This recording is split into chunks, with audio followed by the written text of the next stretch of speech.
Instead of following the chosen hero, the protagonist realizes the main player is a jerk and takes him out on day one. Now he's stuck playing the part, stealing all the legendary loot and system buffs meant for the original hero. He has to fake being a saint at an elite academy while secretly being a cold strategist who knows every cheat code. He's not here to be a savior, he's just here to win the game by any means necessary before his secret is out. Stay tuned. Sunlight streams through an open window as translucent curtains billow in a gentle breeze. He sits on the sunlit bed, leaning forward and looking down. Corin stares in shock, his red eye glowing intensely from behind his dark hair. Alicia stands at a window, gazing out at a sunlit city with her hand clenched into a fist. Corin stares forward with wide eyes and an open mouth, a single drop of sweat on his cheek as he comes to a sudden realization that he is inside the game he used to play. Time rewinds 3 years. The narrator explains he woke up as a character inside a game. A game controller in the case for Heroic Legends of Arhan emerged from a digital background, displaying the title and a PG-14 rating for violence. The game was Heroic Legends of Arhan, a story filled with turbulent events at an academy where Marie, a sorceress, wields dark magic. She stands over a glowing male figure with her monstrous companion beside her, all of them engulfed in a crimson magical aura. A massive horned beast with glowing eyes looms over a city engulfed in fire and destruction. A horde of grotesque creatures with glowing eyes and distorted open mouths surges forward as a skeletal figure in the front screams. Corin smiles broadly and points a finger upwards, looking completely carefree as he declares the issue doesn't concern him and that the main player will take care of it. Corin recalls he was just an extra, an expendable NPC who appears in the introductory quest when the main player is asked to save the villagers. Corin looks around the town square, shocked by how real everyone is, and thinks about how the game was only programmed to run smoothly as long as events followed the story. Corin smiles confidently and decides to go see the main player, Sihu Park, believing he is the one who will soon achieve riches and fame. Park Sihu stands thoughtfully while Corin sits on the ground, muttering in frustration about his stupid specs and the starting point. Corin looks surprised and confused, realizing an item called SPECS should not exist in the game, which leads him to consider a new possibility. Alicia covers his face with one hand, revealing a glowing purple eye as a dark aura envelops him, and he declares he will now live for himself and for efficiency. A dark-skinned hand forcefully slaps a light-skinned hand, the impact creating a flash of red and white. Corin and Park Sihu grip each other's hands, their faces frozen in mutual shock as Corin realizes Park Sihu is also from Earth. Alicia relentlessly attacks the roaring dragon, swinging a staff-like weapon that releases multiple slashes of glowing purple energy, and the strikes cut deep into the creature, drawing blood against the dark sky. Alicia stands victoriously on the wing of the defeated beast, holding his glowing magical staff amidst the surrounding debris as he considers his special privilege as the main player. Park Sihu points at a translucent blue status screen, his expression bewildered as he looks at his attributes. He questions what he is supposed to do with the information, having never played this game before. Park Sihu wraps his arm around Corin's shoulders, enthusiastically giving him advice on becoming a mage and raising his intelligence stat while Corin listens intently. Corin smiles confidently and gestures with his hand, declaring that he has gone down every route, seen every ending, and learned everything the story had to offer as he tells everyone to leave it to him. He acknowledges his past as a hardcore Titanium Core player of Heroic Legends of Arhan, realizing the immense value of the information he could provide to Sihu. Corin smirks confidently, his piercing red eyes looking forward. A large, dog-like creature with red eyes lunges forward, baring its fangs as Corin gives a thumbs up from below.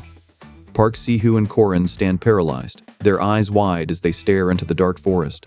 Alicia stands within a glowing purple magic circle, dark chains swirling around her as she wields a staff. A shadowy, dog-like entity with glowing red eyes appears at her side. Park Sihu looks back over his shoulder with a confident smirk as swirling dark energy surrounds him, and he asks, "Are you alright, Corin?" Alicia smiles fiercely and launches into a mid-air twirling attack, leaving glowing streaks in her wake as she yells, "Yeah, thanks to you, let's go." Park Sihu swings a glowing scythe at a shadowy enemy while Corin casts a purple spell from above. Alicia parries a dark beast's attack as Park Sihu conjures a large purple magical array, and she then delivers a downward sword strike. Alicia and Corin sit together on a mound of battle debris against the sunset, discussing how their teamwork could save countless people, prevent the world's destruction, and allow them to finally return to Earth. Park Sihu smirks as he hands a glowing elixir to Corin, who accepts it and expresses his shock, questioning when he acquired an item almost as good as a low-tier elixir. Corin raises the glowing purple bottle to his lips, his red eyes glancing up as he realizes there is a problem. Alicia stands amidst a pile of rubble, looking at the surrounding men and shouting in frustration about being the only one not surrounded by women. The game presented several romanceable heroines in a vertical lineup, including a swordswoman in armor, a mage holding a staff, a robed healer, and a rogue armed with daggers. Park Si-hoo stands in his suit while a winged teammate sits on the ground looking up at him as a third figure stands in the background. Korin sighs in exasperation, frustrated that his team is composed entirely of men. A bloodied hand lies on the dark ground next to a sheathed sword. Marie lies lifeless and face down on a large canvas in a dimly lit room, having suddenly disappeared after being the final boss of the first stage. A montage of images reveals a bloodied figure, a woman running through a destroyed city, heavy chains, and scattered photographs, all representing baffling disappearances and inexplicable deaths. Park Si-hoo stands in profile, focusing on his own mindset with a contemplative expression. Alicia stands bathed in warm, glowing light, a subtle and confident smile on his face. Korin grins, revealing red eyes and subtle fangs as he holds a glowing purple vial. Korin stares forward, face covered in sweat and red eyes wide with utter shock and disbelief. Marie Dunarev was one of the game's heroines, but she mysteriously disappeared before Si-hoo or the narrator ever met her. Alicia discovers a hidden piece in a glass case, identifying it as the staff of Marie Dunarev. A blue silhouette of Marie appears behind the staff as its red gem glows, and Alicia questions why it is in this place. Korin stares with wide, red eyes, shocked by the sterile underground facility he discovered. He followed Si-hoo to this location, voicing his disbelief that such a place exists. Alicia stands in a vast, dimly lit chamber filled with glowing display cases holding countless weapons, realizing this entire place is his inventory. The glowing white Demon Slayer blade, a hidden piece, is displayed in a glass case, an item that was supposed to have vanished when the heroine Arisha died. A glowing, ornate weapon named the Rare Jaeger's Mace is displayed on a pedestal inside a grand hall. The Rare Lark spellbook rests on a lighted platform, revealed to be an item from a character who mysteriously went missing during the game. A voice trails off, unable to complete its question. Alicia hangs suspended by chains at his wrists and ankles, his body engulfed in a red magical aura as his eyes widen in shock. Alicia stands before a large, glowing red containment chamber where Marie hangs suspended and chained. Marie appears with her eyes closed in a serene expression, enveloped in a dark red, glowing aura filled with chains and shadowy forms. Alicia's eyes widen in shock as she spots Korin standing in a dark corridor beside a glowing sword. Park Si-hoo covers the lower half of his masked face with a gloved hand, looking down with a stern expression. Park Si-hoo confronts Korin in a red-lit room, demanding to know what is happening and accusing him of lying about losing Marie. Korin looks away dismissively, stating that Marie is not a human, but just a demon. Marie closes her eyes with a slight smile, enveloped in a deep red glow as particles float around her while she questions the waste of precious elder-class vampire blood. Korin smiles sinisterly at Park Si-hoo, explaining he is just using her in a more efficient way as Park Si-hoo stands next to a large industrial machine dripping with red liquid. Alicia glares intensely, his eyes glowing red and his brow furrowed in anger. Korin brings an ornate dark flask to his mouth and drinks the red liquid inside. Alicia covers his mouth with a clenched fist, gagging in distress under a strong red light. Park Si-hoo stands calmly in his uniform, looking down at Korin, who is crouched on the floor in distress. He expresses his frustration, stating he doesn't understand the problem and explaining how difficult it was to capture a girl who hid in a burrow for a month. Alicia grits her teeth in anguish, surrounded by an intense red glow as she silently questions why Clench would act. Park Si-hoo stands in a formal uniform and delivers a stern criticism, telling the other person their inefficient playstyle wastes too much energy for no good reason. An aggressive figure stands over Korin, who is slumped against the wall in a red-lit room. He berates Korin for suffering losses to save random people, for not killing idiots like Jaeger or Lark, and for caring about useless characters. Park Si-hoo's expression twists with shock and anger as he realizes the veteran player deceived him from the very beginning. Alicia sits on the ground sweating, his head down as a red glow covers him. He stammers in disbelief, realizing his opponent is experienced and asking how many people he has killed. Alicia's eyes glow with an intense blue light as she focuses her concentration. Park Si-hoo glares, his eyes glowing blue as chains swirl around him. He thinks about the jerk in front of him and calculates that just 3 more kills will bring his total to 100,000. Alicia stares forward in shock, her eyes glowing red. She clenches her jaw tightly, her expression filled with grim determination. Park Si-hoo grabs Korin by the collar, calling him a monster. He yells at Korin to get a hold of himself, stating they are just NPCs and accusing him of also killing many of them. Korin, his eyes red, holds the injured character and shouts that he only killed villains who had no chance of redemption and were trying to destroy the world. Alicia grits her teeth, her jaw straining with intense anger as she yells her questions about efficiency and specs. Korin yells at the other man, demanding to know why a mage took the Demon Slayer blade when it is only for knights and he cannot use it. Park Si-hoo smirks while crushing a dark object in his hand as a woman hangs suspended behind him, bound by glowing purple chains.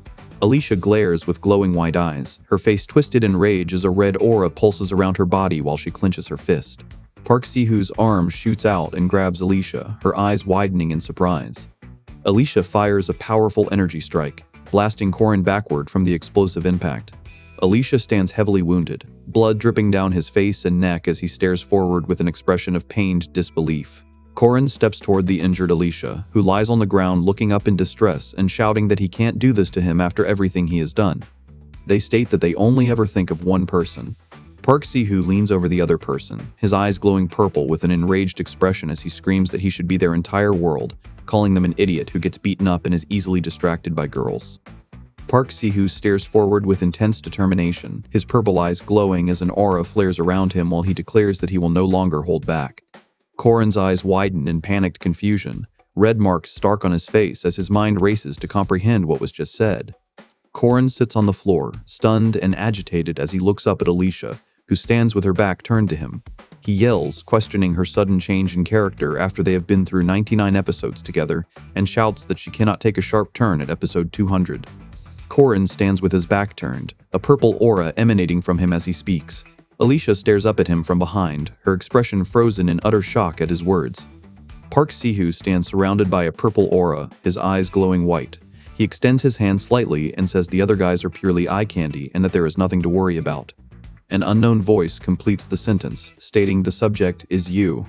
Alicia drives her fist into the other character's face with full force. Alicia turns and sprints down the red hallway, terrified of the still figure of Korin behind him. Alicia slides across the cracked floor, reaching forward with one arm as glowing purple energy envelops her.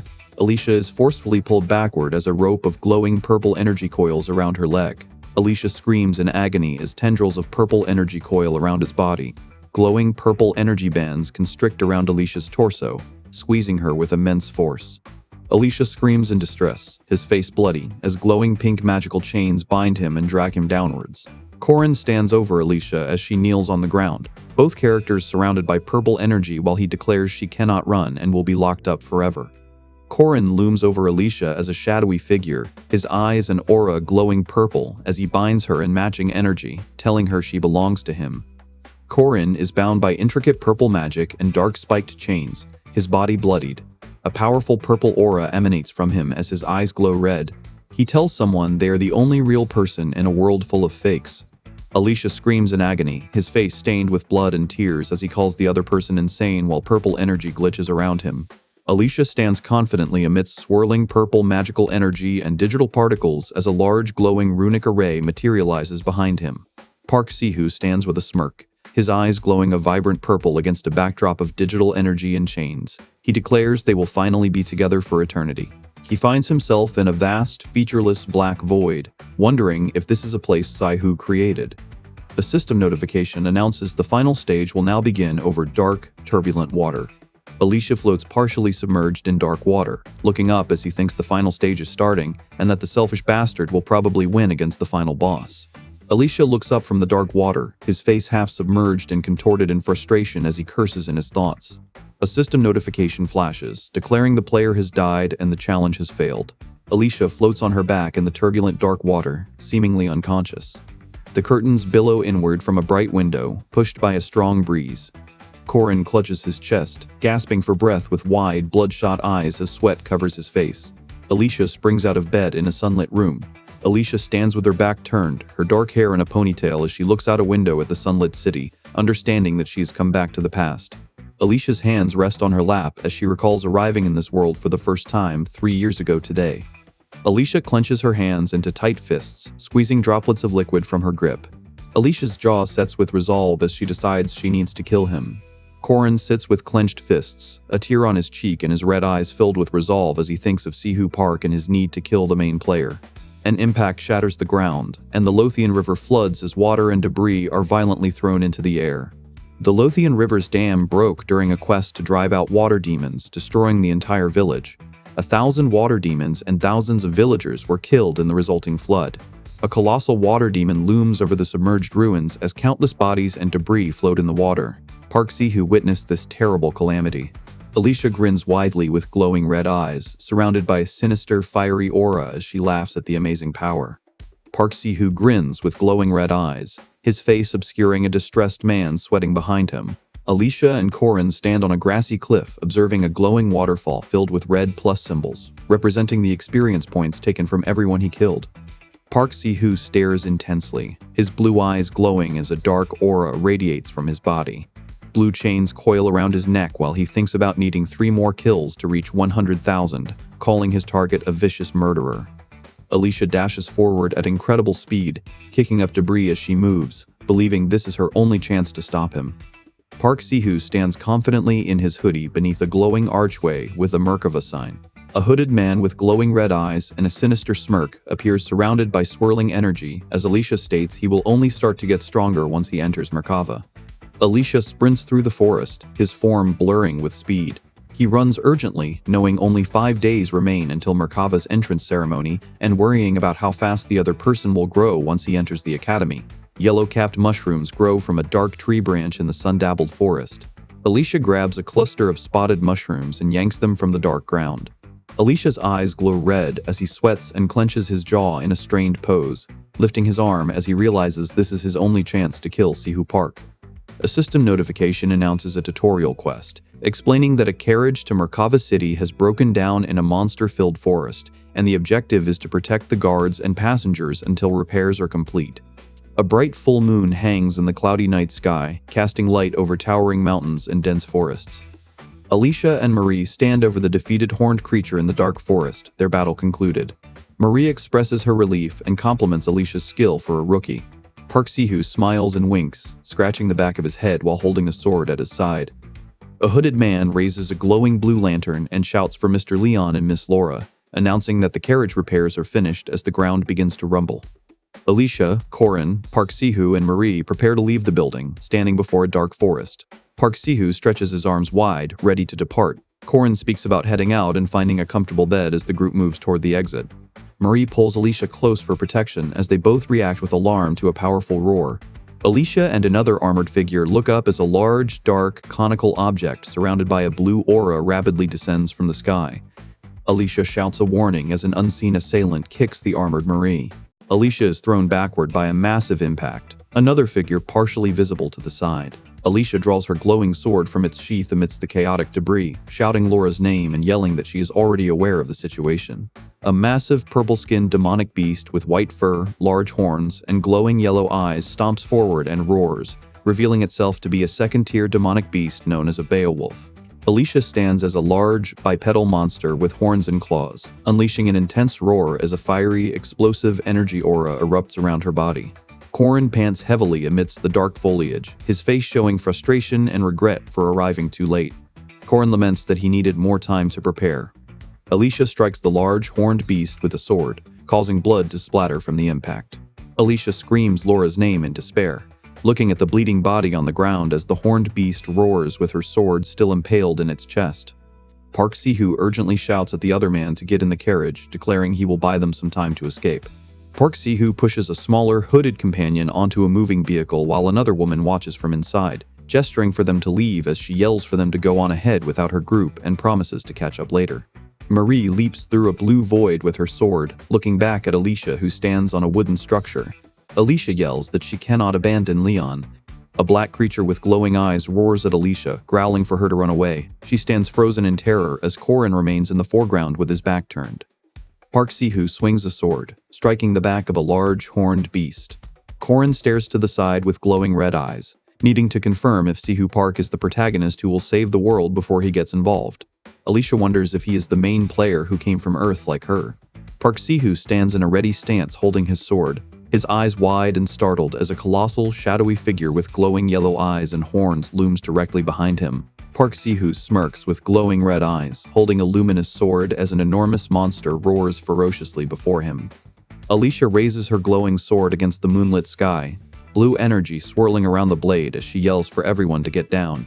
Marie leaps into an agile aerial attack, slamming her sword down onto the large horned beast with a forceful impact.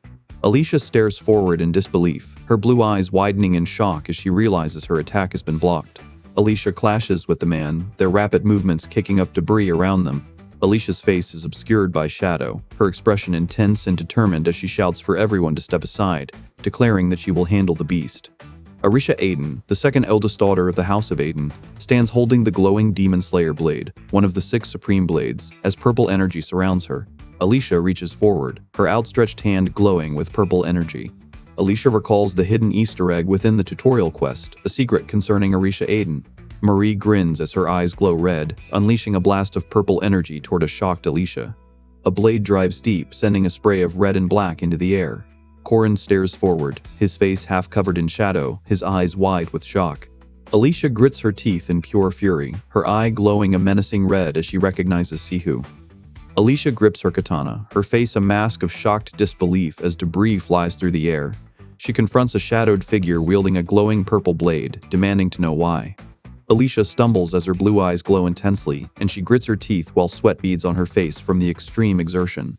Alicia's face is cast in shadow, an unsettling smirk visible as she grips a glowing purple blade, and she cleans her hands slipped from nervousness. The dragon-like creature roars, its mouth open wide to show sharp teeth and a drooling tongue while its red eyes glow intensely. The injured Alicia crosses her 2 swords to deflect a powerful attack from the horned monster. Alicia clashes her glowing sword against a clawed monster while another female sword wielder dodges an attack, leaping backward with powerful momentum. Alicia stands in a combat stance, holding her glowing katana with a pained yet determined expression. Alicia grits her teeth and squeezes her eyes shut, sweat beading on her brow as she strains to concentrate. Alicia's blue eyes glow intensely as she grits her teeth and lunges forward. Arisha Aden activates her ace skill, the quick draw position, her silhouetted form erupting with bright blue energy as she takes a dynamic stance with her sword. A monstrous creature roars down at Alicia as she gathers glowing energy in her hands, preparing for combat. Alicia's glowing red eyes narrow as she thinks that at this rate, the other woman might be able to take down the Beowulf all by herself. He smirks menacingly with glowing red eyes, radiating an intense aura and holding a purple dagger, declaring he cannot let her succeed. Alicia raises his guard as a purple energy blade descends from above, blue energy swirling around his body. Alicia screams as she deflects the purple spear with her glowing sword, her other hand holding a stack of cards. Alicia focuses intently, her eye flaring with a bright blue light as she understands the situation. Alicia extends her hand with a strained expression as glowing blue draconic energy manifests beside her, forming into a menacing dragon's head. Alicia stabs downward with her sword, her expression locked in fierce concentration as she delivers a powerful thrust. He stabs his target 3 times in rapid succession as blood splatters violently. A violent impact creates a blinding flash, sending blood splattering upwards as the blurred figures are thrown apart by the force. Alicia struggles and pants for breath as a large, dark monster with white hair and claws aggressively restrains her. Alicia lies injured on the ground, breathing heavily and questioning why as Marie stands over her holding a katana. Park Si-hoo grins widely as he holds up a glowing sword, yelling that he got the Demon Slayer sword. Park Si-hoo holds the dark sword with a confident smirk, acknowledging that it requires a special skill to use, but deciding to worry about that problem later. Alicia stands with her back turned, holding a staff as she looks into the glowing blue forest and remembers something.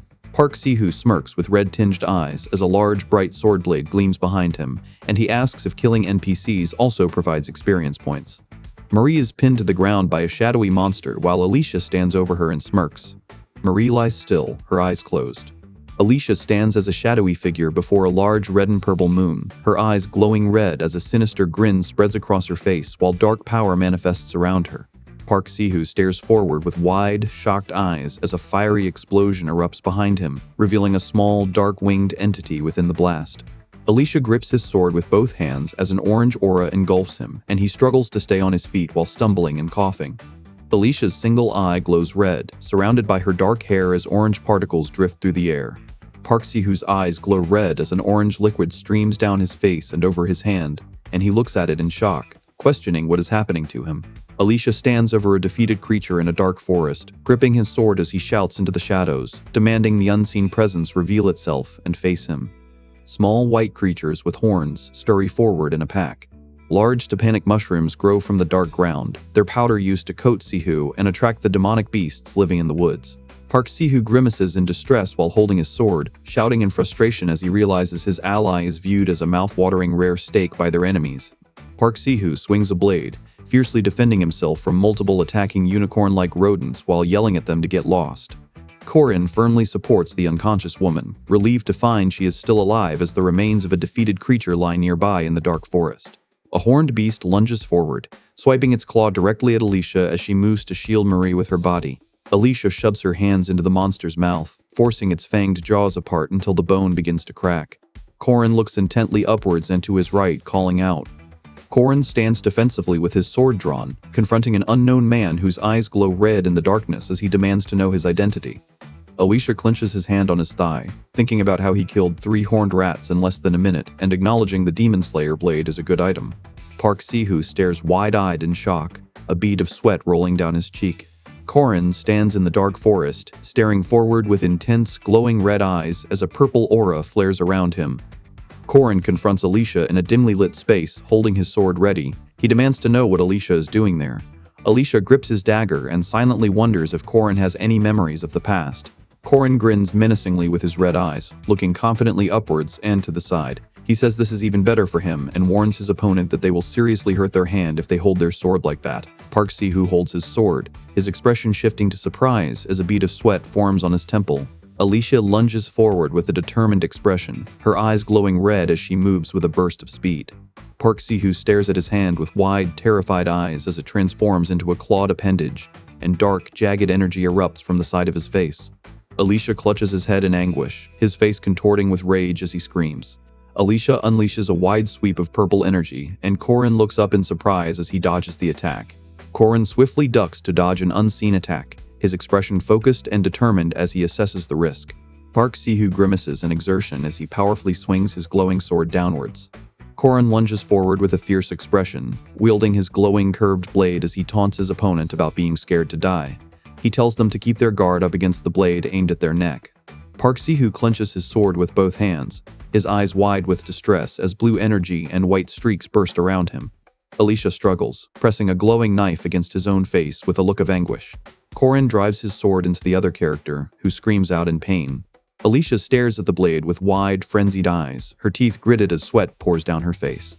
Alicia lunges forward with glowing red eyes, extending his arm to strike with a dagger. Alicia drives her glowing fist down into the person lying on the ground. Alicia screams with wide eyes as a hand drives a small knife into her torso, causing blood to splatter from the wound. Alicia stares ahead in anguish, her eye filling with tears. Alicia lunges forward with a dagger raised high, radiating a bright light that illuminates a sword lying on the ground below. Alicia grips the bloodied dagger, his face filled with horror and pain as a surge of red energy radiates behind him. A blade drives deep into flesh. A blood-soaked hand trembles as it forcefully drives a dagger deep into an opponent's neck. Alicia forcefully drives a bloody knife into Corin's neck as he cries out in terror. Alicia grabs Corin by the face and pulls him in close, a powerful red glow enveloping them both. He expresses his gratitude for the help he received in his past life. Park Sihu is choked by an unseen force, blood trickling from his mouth as tears stream down his face. He twitches and groans, struggling to speak through the pressure on his throat. Alicia lies mortally wounded on the ground, her sword resting beside her. A cloaked figure looms over her, holding a glowing knife as Alicia thinks to herself that she has no regrets. Corin breathes heavily, his expression strained with intense pain and exertion. Alicia stares at a shadowy, upside-down silhouette with swirling, hypnotic eyes, thinking she has finally managed to kill the monster. A system window glitches, displaying an error OCC URD message above Park Sihu's SR rank player card, which lists him as level 1. A system window announces a player is deceased, calculating the main scenario's success rate and recommending a world backup as the prime optimal decision. The system identifies Corin Loke as an unexpected variable and begins its analysis. A character card for Corin Loke appears, identifying him as a level 1 non-player character with dark hair, red eyes, and fangs, while the system begins analyzing his potential, ideology, suitability, and gameplay log history. A system message announces the succession of the player's burden and experience points to Korin Lok, the hero. The system commences a minimum backup and succession in case of scenario destruction, initiating the transfer to sub-player Korin Lok. A status card identifies Korin Lok as a Level 1 non-player character of the Knight class, holding the title, The Continued Successor Sub-Player. Alicia reads the glowing words, the continued successor and sub-player appearing before her heart pounding as she questions the meaning of the title and realizes with excitement that she might finally be able to see stat windows. Alicia bows his head and coughs, struggling as red marks appear on his face. Orisha Aiden collapses from a severe wound in her torso as a shocked Alicia looks up from the ground.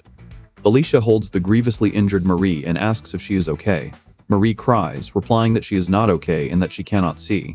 Alicia observes that Marie can at least talk.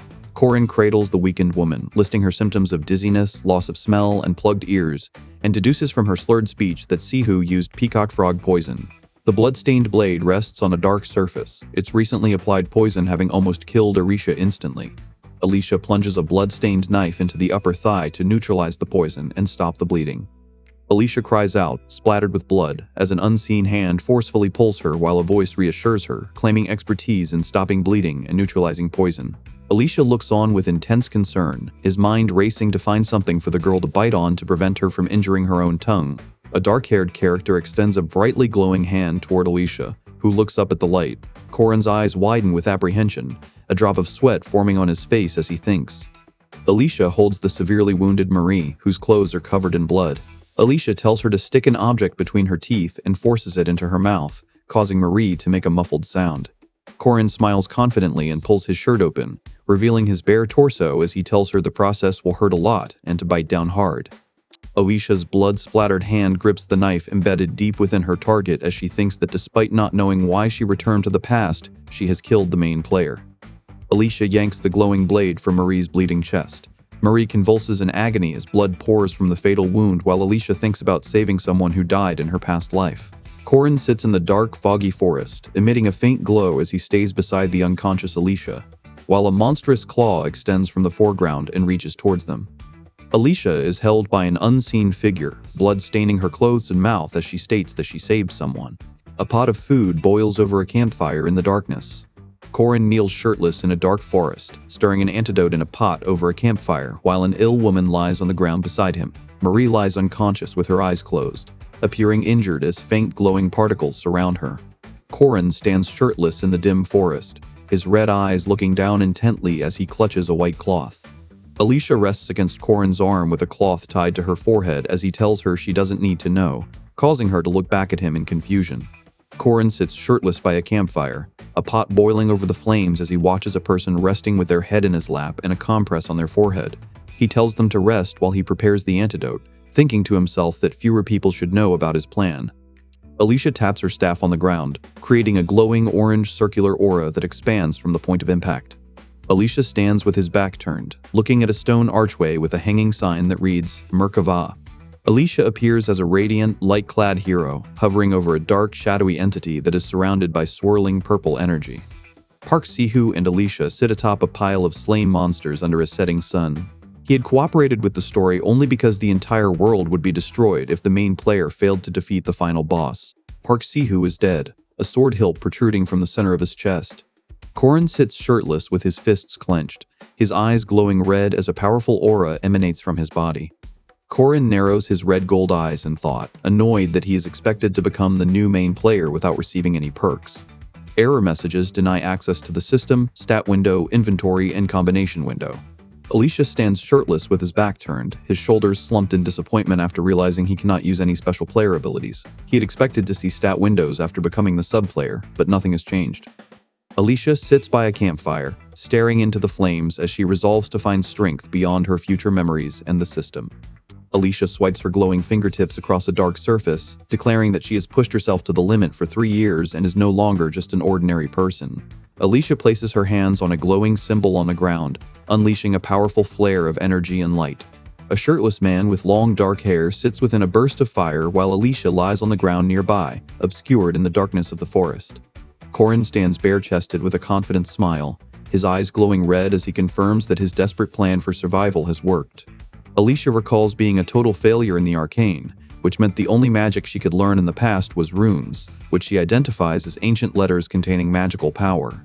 The 3 runes are duty, restraint, and oath, known together as the runes of Troth. A faceless male figure emanates white light from inside a glowing runic circle as his lower body dissolves into energy. Alicia knows the power of these runes was one of the most powerful laws in the world, acting as both a source of extraordinary strength and a gateway to destruction. Corin bites his finger with fierce determination, his eyes glowing red as he resolves to engrave all 3 runes onto his body. Alicia stands shirtless with intense red eyes, pointing to a dark vertical mark on his left shoulder. Corin grimaces in pain, his eyes glowing red as arcane symbols appear on his shirtless arm within a radiating red aura. A white silhouette runs forward as a large orange arrow curves upward, indicating progress. This rune granted power to a caster for upholding a promise to themselves, allowing them to gain power consistently from simple duties like not eating chicken. A golden balance scale floats in space, weighing a sleeping animal on one side against a group of outlined human figures on the other. Alicia pants heavily, sweat dripping from his shirtless body as he exerts himself. Glowing runes materialize on his arm, surrounded by radiating energy. A glowing red heart bound in chains appears as a blue notification box labeled Duties is displayed. The text states the player will not turn a blind eye to the misfortune of good people, and that the player's stat levels will rise upon clearing each quest. A system message appears, warning that failure to uphold the duty will result in a 10-point penalty, followed by the incomplete text, the second was.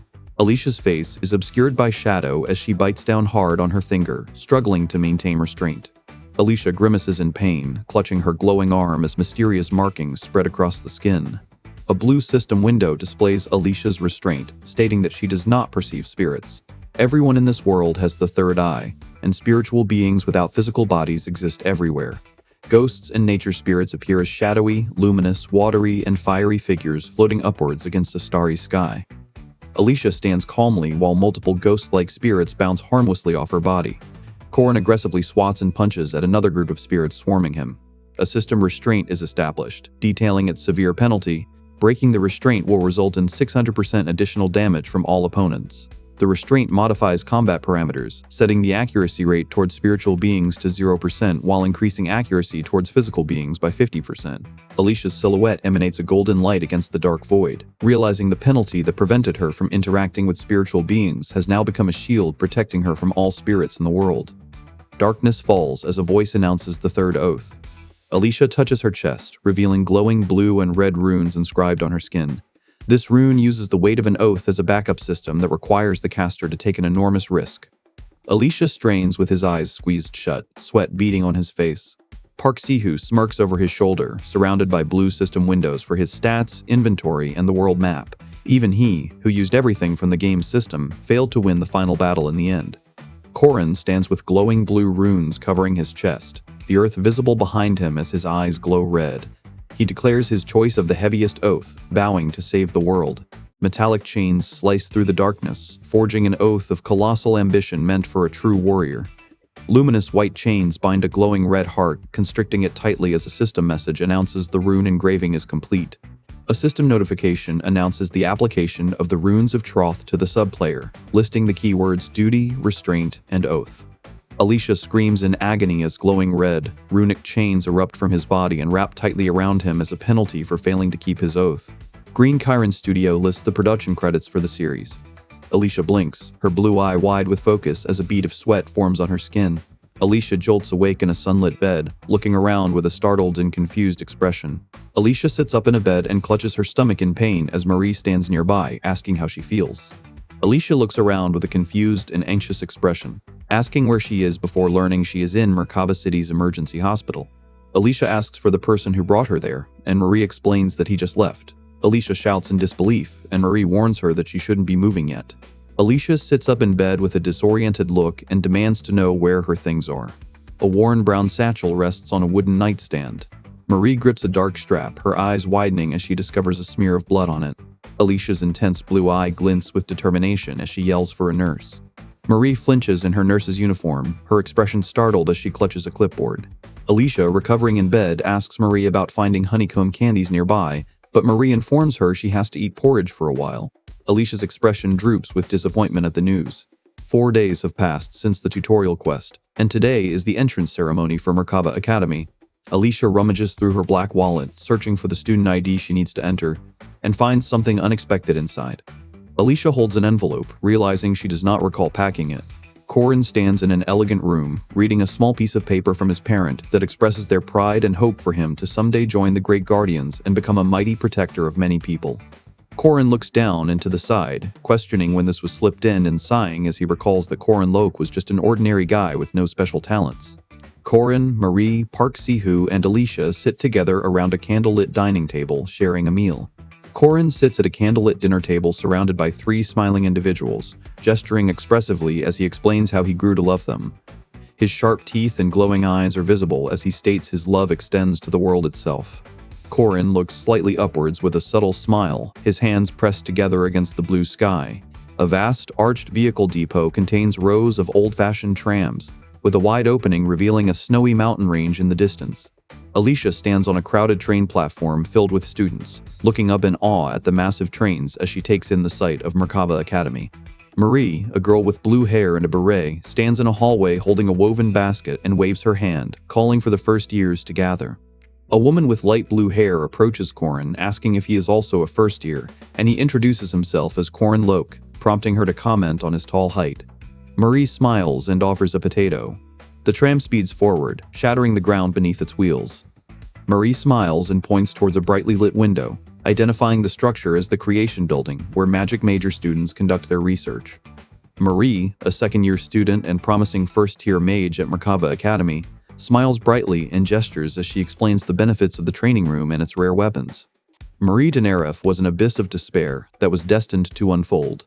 Marie smiles with her eyes obscured by shadow, revealing she was the final boss of the first chapter. People descend the steps of a vehicle while an announcement instructs everyone to take a potato and a sweet potato before leaving. Marie waves goodbye from the platform as the train pulls away, shouting her farewells. Alicia stands before the ornate common building of Merkava Academy, where students bustle around the grand structure. Corin looks up with an intense expression as a large, glowing blue magic circle manifests overhead, recognizing it as a space expansion spell. Corin stands calmly as a blue aura illuminates him, while the surrounding crowd is shrouded in darkness, murmuring in confusion and asking why they cannot see. Corin and the other students float distressed and helpless in a dark void, while another student stands calmly among them, completely unbothered. Corin scratches his ear with a thoughtful and slightly annoyed expression on his face. The humans of this world have fought against demons from the beginning of history, with the most effective fighters being those who can wield auras and magic. A glowing male silhouette stands in the dark and speaks, introducing himself to Alicia. A man with an afro, sunglasses, and a feather in his hair introduces himself as Professor Fairmac Damon, a professor of the night department who will be in charge of the entrance ceremony. Corin smirks, revealing fangs and red eyes as he speaks to the assembled students about their goal to become a knight or a mage, and acknowledges they all received a certificate to enter the academy.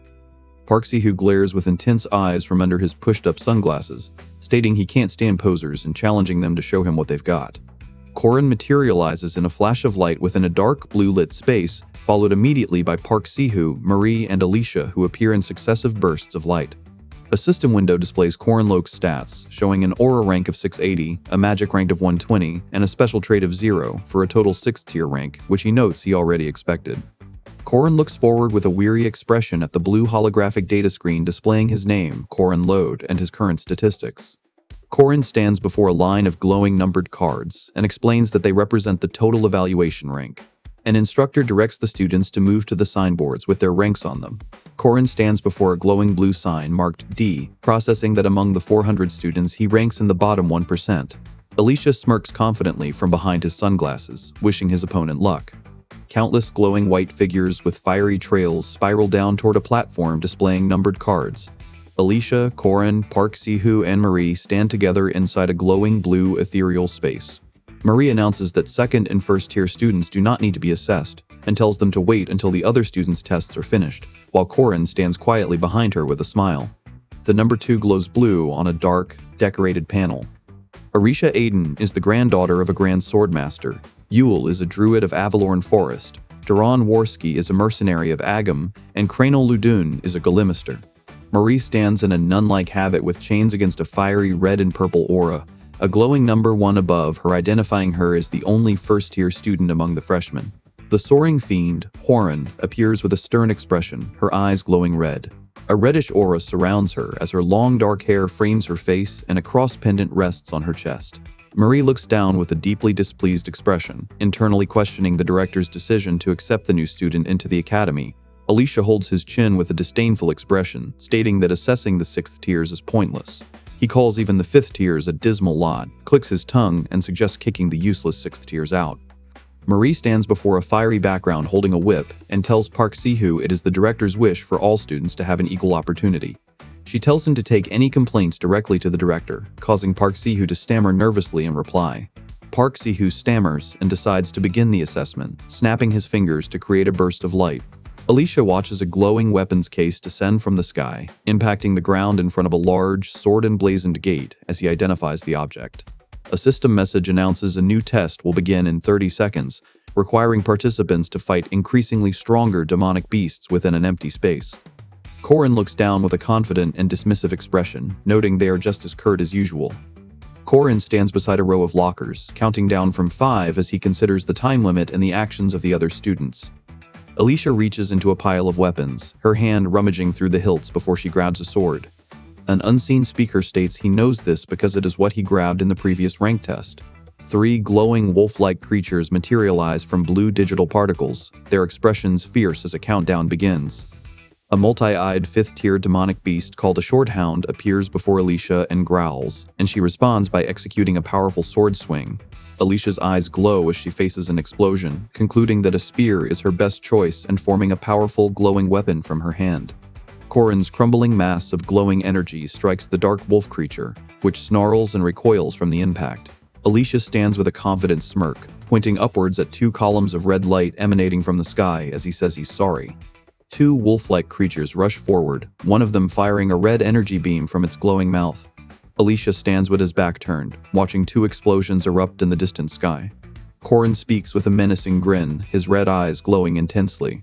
Alicia places her boot on the defeated furry opponent and pulls her spear free, calculating that the fight took about 12 seconds. Alicia stands in a ready stance with her spear as purple energy swirls around her feet, recalling her past failure against these hounds and steeling her resolve for a different outcome. Corin smirks with the staff resting on his shoulder as a ghostly hand reaches for his waist. He declares he will defeat every opponent up to the highest tier and calls for the next wave to enter. Corin waits alone for 5 minutes, holding a spear. Corin looks down with a confused and concerned expression as sweat drips from his forehead, wondering why nothing is happening and questioning if the system is broken. Alicia watches with a dismissive expression as panicked adventurers struggle against monsters emerging from glowing portals. She questions what they expect to accomplish if they can't even handle these 5th-tier beasts. She recalls defeating the same kind of monsters in 1 minute and 22 seconds when she was their age. Alicia looks down in dismay while dismissing the 5th-tier opponents, but he stops as a bright light suddenly glows from below, his expression shifting to surprise. Corin floats within a bright aura and yawns as a system window displays his name and the rank, 6th tier, causing him to look at his hand in confusion and wonder if there is a system error. Corin observes 3 spectral wolves manifesting with digital energy, questioning why the next tier of monsters isn't appearing and why these creatures have returned. Alicia stands with her back turned, observing several glowing blue orbs as she dismisses the unseen people as pathetic fools while their screams for help sound out from the darkness. Alicia plummets downward within a glowing energy field, delivering a powerful strike to the jagged purple forms below which cry out in pain. Corin looks upwards, noting the first victor has been decided and clicks his tongue, unimpressed by the time of 7 minutes and 20 seconds. Alicia looks over his shoulder at a glowing blue object, his thoughts trailing off as he becomes confused. Corin floats motionless in a bright space, while an unseen person grows frustrated, questioning why the student is doing nothing and why their device keeps failing to summon demonic beasts. The gray-haired man points his finger, arguing it is impossible for the spell to be broken because Lady Josephine's magic has been flawless for 20 years. He indicates that a student who should be disqualified is still sitting inactive, concluding that the demonic beasts are not being summoned. Corin questions Alicia, asking if they saw the error themselves. Alicia coughs nervously, admitting they did not because the situation was obvious. Corin stares, confirming Alicia did not witness it personally. Corin shouts in frustration as 3 glowing, fox-like monsters materialize in front of him, questioning why he keeps encountering the same creatures.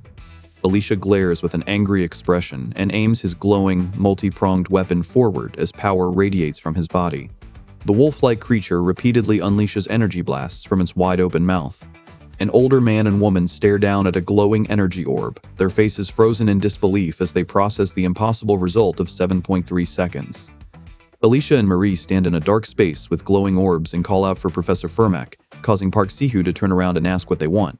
Alicia considers the question about the fastest student among the 3rd and 4th tiers, stating that a man named Jaeger took about 3 minutes and 30 seconds before asking for the reason behind the inquiry. Alicia becomes flustered, her eyes shifting from left to right as she stammers and says, "To never mind." Alicia acknowledges her opponent's skill with a spear, wondering if he is a huntsman's son, and decides to summon a 4th-tier demonic beast, causing a glowing mad boar to materialize in a flash of light. Alicia looks down in shock at the defeated wild boar as a timer displays 3.7 seconds. Alicia faces a glowing owlbear, which is announced as a 3rd-tier demonic beast. A voice warns him that this next fight will not be easy as the creature roars.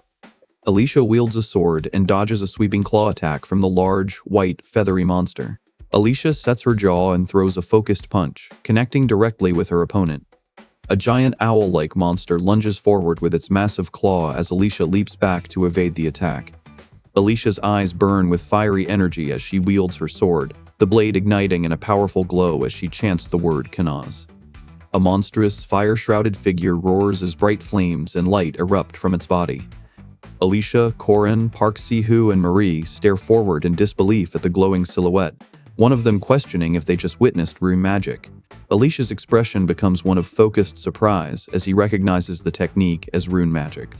The flaming bird entity recoils from the impact, flailing wildly as Alicia observes that it doesn't look like it took much damage. Alicia activates her skill, Dash Whirl, and dashes forward with her curved blade, leaving a blue streak of energy in her wake.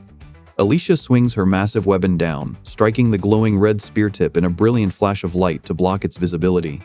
Park Sihu stares with wide-eyed surprise, his expression turning deeply thoughtful as a bead of sweat forms on his temple. Corin smirks with interest, anticipating the upcoming fight against a demonic spirit, while Park Sihu nervously holds a glowing orb and stammers his next words. Alicia stands ready with a spear as a large, glowing blue spectral entity with digital patterns manifests below him, a voice announcing the 5th-tier demonic spirit test will now begin. Corin stands with his staff, his expression serious as he senses an unseen presence, assuming something has been summoned that he cannot see or hear. A system message displays the restraint penalty, which prevents its user from perceiving or interacting with any spiritual beings. Corin closes his eyes and smirks, a fang visible on his lip as he formulates a theory. He reasons that demonic spirits shouldn't be able to interact with him and decides it is time to test his idea. Alicia stands with his back turned, holding a long spear as he counts to 60. Corin smirks confidently to himself, thinking that his plan is working perfectly now that he has checked everything he needs. Corin raises one arm to grasp a horizontal bar, closing his eyes as he formally declares his forfeiture of the assessment. Corin Loke's completed assessment appears on a screen, listing new records in the demonic beast test against a shorthound, mad boar, and owlbear, while his results for the demonic spirit test show a forfeit and 2 disqualifications. A black screen displays the words, "Total Evaluation Score." A beaming young man bows thankfully to the 5th-tier knight, Corin Loke, who stands shocked by the man's decision to forfeit the assessment. Corin stares in profile, sweat beading on his surprised and concerned face as he inwardly questions who this kid is. A diverse crowd of people, many emitting a soft glow, gathers in a spacious hall with ornate flooring and large numbered signs. Corin listens as students discuss their assessment results. One complains about getting 4th tier while another reveals he earned 3rd tier by defeating an owlbear and a banshee. Jaeger Hinspeter, a muscular blonde man with tattoos and a band-aid on his cheek, stands confidently and smirks. Corin recognizes the man while Park Sihu stands with his mouth open. Corin internally identifies him as a character designed to pick a fight with the player early in the story. Corin stands calmly with his back turned as Alicia moves in from behind, raising a small knife to stab him. Corin rests his chin on his hand with a disturbed expression, thinking about how Sihu killed Jaeger for being annoying. He considers Jaeger's arrogant attitude typical for his age and concludes that Sihu is insane. Alicia flinches in embarrassment as she stands in the crowd, overhearing people mock the 5th tiers for being unable to defeat weak monsters like short hounds and ghosts. Corin recalls Lark clutching his arm in pain, remembering how he suffered the same fate as Jaeger for spreading jealous rumors about him and Sihu. Alicia brings her mouth to the microphone and clears her throat. Aryu Kassar, the board director, stands in a suit with long gray hair and a third eye on his forehead. He holds a microphone and introduces himself, telling the students they have come to the academy to become strong. Alicia stands dressed in a nun's habit with chains and a cross, delivering a speech to an unseen audience about their different journeys to strength as another woman stands thoughtfully behind her. Corin watches from the foreground as a man speaks to another person in an elegant hall, explaining that the academy can only help with the first steps and that the student must find their own path. Alicia holds a microphone, smiling gently with her eyes closed as she concludes her announcement and wishes everyone a wonderful day. Numerous figures fill a vast, multi-level hall, moving across the main floor near large signs marked with the numbers 3, 4, 5, and 6. Alicia grins and announces that she is now a third-tier knight named Jaeger Hinspeter. Park Sihu looks up from his book, startled by the declaration. Alicia stands over a seated Corin, who looks up from his book in surprise. Alicia shouts at him, demanding to know his tier. Corin stammers that he is a 5th tier. Park Sihu stands over the seated Corin, mocking his 5th-place score and his loss to a ghost. He laughs loudly, questioning if Corin was defeated by the short hounds. Alicia, seen from behind, glances back at the confrontation. Corin casually slings his arm around a muscular blonde man who looks surprised, greeting the group before asking the stranger who he is. Alicia points to the blood-type tattoo on the back of Corin's neck, explaining it is for emergency transfusions. Alicia, a muscular blonde man with tattoos on his neck and shoulder, smiles proudly while talking and explains that his mother, a tattooist, did all his tattoos in an old-school style for him. Corin smiles widely and compliments the artist's talent before asking about any other tattoos, though he reveals internally that he already knew all of it. He remembers that in his previous life, Jaeger went missing. Corin and another male student walk down a hallway as Marie follows them, looking up and overhearing their conversation about a mother visiting the academy.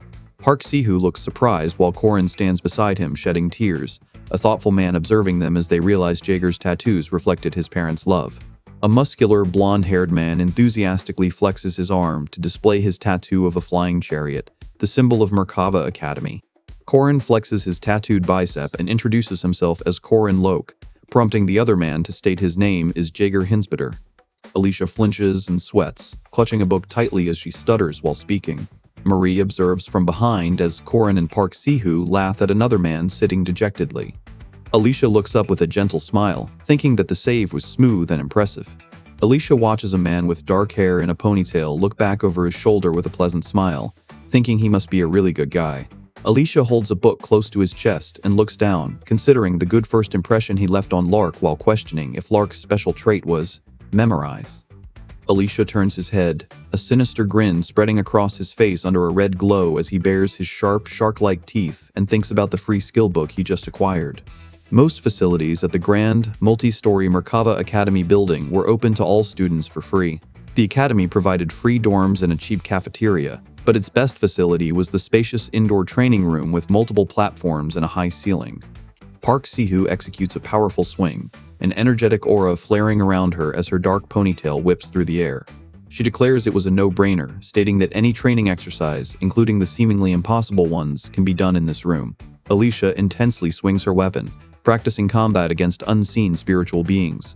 Corin and Marie stand nearby, watching her train. Corin points towards Alicia, directing Marie's attention to the first-year fighting spirits. Marie stands with a pensive expression, surrounded by students murmuring in disbelief.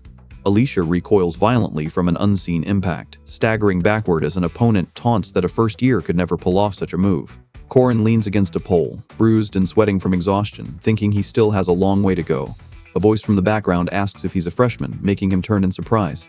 Alicia holds a spear and greets the instructor as the man walks away, asking why he was fighting spirits and stating that he wanted to practice his spear technique.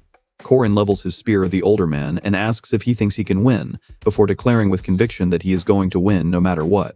Alicia sweats as his eye widens in anxious shock, and he internally questions why someone has suddenly appeared, worrying he messed up his entrance exam. Alicia's expression turns pensive as he hums in thought. The older, muscular man with white hair and a goatee smiles broadly while holding out a stack of 10 meal tickets. Corin holds his spear and a stack of money as an older man laughs, shouting for him to report back if he wins. The man's booming laughter cuts off suddenly as his expression changes to one of confusion. Corin smirks in relief, sweat beading on his face as he thinks he got nervous for no reason and that this must be a good sign. Marie looks forward with a slight smile, ready for another round. Alicia moves rapidly through combat, deflecting blows with glowing blue energy and landing a series of his own strikes. Korin grinds his teeth as he stabs his opponent in the torso with a glowing blue energy strike. Alicia is thrown forcefully to the ground by an explosive impact, dropping his staff. Alicia lies on the ground, looking up with sweat on his face as he lets out an exhausted sigh. Alicia collapses with his head thrown back, his face covered in sweat. Marie stands over the collapsed Alicia, offering him a glass of liquid. Marie manipulates a stream of water with her hands, pulling it from a glass as she asks why someone doesn't take a break, suggesting they've tried hard enough. Marie leans over the exhausted Korin as he lies on the ground, offering him water and wiping his face. Alicia reaches her hand up towards a glass of water being offered to her. Alicia stands on reddish terrain and pulls Park Si-hoo up from the ground while a beam of light shines down from the sky against the sunset. Korin sits on the floor in a dim room and wipes his face, thinking to himself that he must get through everything alone because he is the one who killed Si-hoo Park. Marie crosses her arms and looks away from the offered glass, stating that she will not give up until she has tried her very best. Korin grips his staff with a determined smirk, marks visible on his face as he lets out a sharp breath. Alicia stands in a testing area holding a spear. As bright blue energy emanates from his body, he resolves to find his limits and see how much of his previous abilities he can still use. Korin executes Thrust Poisonous Snake, his body moving in a dynamic blur as snake-like energy trails from his strike. Korin grabs his opponent's arm and executes the Swing Tiger Wind technique. Korin spins his body into a powerful counterattack, executing the Revolving Yank Plunge with focused determination. A weapon executes the Spin Whirling Sky technique, launching forward as the Throw Mountain Destroyer. Alicia reflects on her lack of a strong body, immense mana, and aura, sighing as she remembers that even Si-hoo's abilities and her knowledge of the future were useless against monsters and geniuses. Alicia clenches her hands around her staff, causing glowing lines of energy to radiate from her tight grip. Korin swings his staff to execute the ultimate Poisonous Snake technique, causing red energy to surge around him. Alicia strikes, her arm unleashing a surge of glowing red energy. A glowing staff swings through the air, leaving behind a trail of blue energy. Marie looks off-panel with a surprised and questioning expression, wondering why he threw away his spear and if he is giving up. Alicia's hand firmly grasps a sharp, spiked object that emits a bright, explosive aura. Alicia realizes he let the spear fly on purpose, her golden eye widening in understanding. Alicia is engulfed in a fiery red aura, extending his hand to grasp a glowing spear as a blue, wolf-like energy form emerges beneath him. Alicia unleashes the ultimate Poisonous Snake technique, Snake's Deceit, swinging his glowing dagger in midair as red and blue energy swirls around him. Marie stands with her back to the viewer, observing a massive, radiant blue energy explosion as it detonates in front of her. Marie stands enveloped in a bright blue aura, overwhelmed with a feeling of awe that defies description. Alicia's golden eye is wide, her light blue hair flowing around her face. Alicia hovers midair, surrounded by a blue energy aura as he holds a large spear. Alicia plummets from the sky and crashes hard into the ground as Marie looks on in shock, screaming out. Alicia lies sprawled on the ground, his body twitching amidst shattered weapon parts as he realizes he went too far. Alicia's broken staff lies on the floor as she thinks the strain is too much for her current body. The next day arrives, showing an imposing gray building with classical architecture standing under a clear blue sky. Marie winks and smiles, telling the first-year students she will explain the academy's facilities. Korin eats his food and thinks to himself that he needs a stronger body to fight better. Alicia runs purposefully through a crowded hall, determined to improve her physical abilities without elixirs as Korin watches her from the side while holding a small glowing object. Alicia smirks in profile, a band-aid on her cheek, as she internally recites her runes of troth, vowing not to turn a blind eye to the misfortune of good people. Alicia, a man with short brown hair and glasses, stands inside a grand room holding an open blue book and looking at it with a thoughtful expression. Korin puts his arm around a bespectacled student and smiles, asking him to go out for lunch. The student holds a book and looks up at him with a surprised expression. Alicia leans in close to Korin, whispering in his ear with a smirk as she mentions the grimoire, causing his eyes to widen in shock and anxiety behind his glasses. The grimoire, a skill book, floats and radiates a bright golden light. The library of Merkava Academy was as large as the school itself, built to preserve humanity's knowledge for future generations. The vast, multi-level interior held countless bookshelves and a majestic central staircase. It contained incredibly rare and powerful items that allowed a person to learn spells or special traits just by reading them. Korin and another person searched through the bookshelves in the library, looking for a hidden grimoire. Korin gestures as he explains his plan, stating the best place to hide a tree is in a forest, and the other man reluctantly agrees, warning Corin to keep his promise. Corin smirks as he specifies his conditions, declaring he will only take the grimoire with special traits while Lark searches through books in the background. Alicia reaches toward a brightly lit bookshelf filled with books. He once used his special trait Memorize to store all sorts of magic in his spellbook, but despite the number of spells, it would have been difficult for him to actually use them all. Alicia stares with a worried expression at 3 books levitating in front of him, thinking that no amount of theoretical knowledge could promise results if a mage's abilities and mana rank are low. Alicia places her hand on a large, dark-bound book titled Sack of All Trades and begins to chant an incantation to open the grimoire.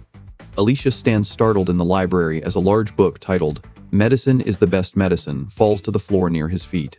Alicia presents a newly revealed hidden door in the wall as it rumbles open. Marie gasps in shock, staring at the secret entrance. Corin runs enthusiastically into the hidden hallway as Alicia struggles to keep pace, calling out for him to wait.